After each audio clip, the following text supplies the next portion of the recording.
আগামীতে সুষ্ঠুভাবে ভোট সম্পন্ন করতে প্রয়োজন একটি নির্ভুল ভোটার তালিকা, আর সেই তালিকার প্রায় 1 কোটি প্রবাসীকে অন্তর্ভুক্ত করাও একটি বড় চ্যালেঞ্জ। নির্বাচন কমিশন বলছে, জটিল হলেও হালনাগাদ তালিকায় প্রবাসী ভোটারদের অন্তর্ভুক্ত করতে কাজ করছে ইসি। আশিকিন প্রিন্সের report. Double million offer Walton fridge কিনে পেতে পারেন 20 লক্ষ টাকা, রয়েছে কোটি কোটি টাকার নিশ্চিত উপহার। পৃথিবীর 176টি দেশে বাস করেন প্রায় 1,40,00,000 বাংলাদেশি। এর মধ্যে ভোটার হওয়ার যোগ্য প্রায় 1 কোটি। তবে প্রবাসী বাংলাদেশিদের ভোটার তালিকায় যুক্ত করার মতো প্রযুক্তিগত সুবিধা রয়েছে আপাতত 7টি দেশে, আর এখন পর্যন্ত প্রবাসীদের মধ্যে ভোটার হয়েছেন মাত্র 15,000। নির্বাচন ব্যবস্থা সংস্কার কমিশনের প্রধান বদিউল আলম মজুমদার বলছেন, নির্বাচন আয়োজনে অন্যতম চ্যালেঞ্জ ভোটার তালিকা এবং প্রবাসীদের অন্তর্ভুক্তিকরণ।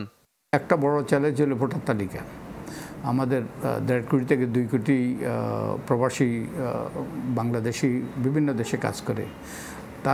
তাদেরকে যদি ভোটাধিকার প্রদান করা না হয়, তারা যদি ভোটাধিকার প্রয়োগ করতে না পারে, তাহলে এই নির্বাচন নিয়ে প্রশ্ন তোলা যেতে পারে। কারণ তারা প্রায় 20% আমাদের ভোটারের। সবার ভোটাধিকার নিশ্চিত করা সম্ভবপর হবে না, কারণ এটা জটিল, এটা সময় সাপেক্ষ, অন্তত শুরু করা। প্রধান নির্বাচন কমিশনার জানিয়েছেন, ভোটার তালিকা হালনাগাদ করার প্রক্রিয়া শুরু করেছে ইসি, যা দ্রুতই শেষ হবে।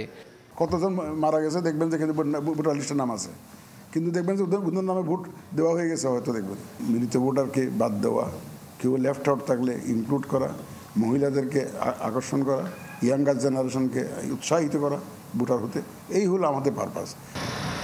নির্বাচন কমিশন সূত্র জানিয়েছে, প্রবাসীদের ভোটার তালিকায় অন্তর্ভুক্তির বিষয়ে প্রস্তুতি নিচ্ছে ইসি, তবে এর প্রক্রিয়া নিয়ে রয়েছে নানাবিধ challenge. Ashikin Prince, channel 24, Dhaka.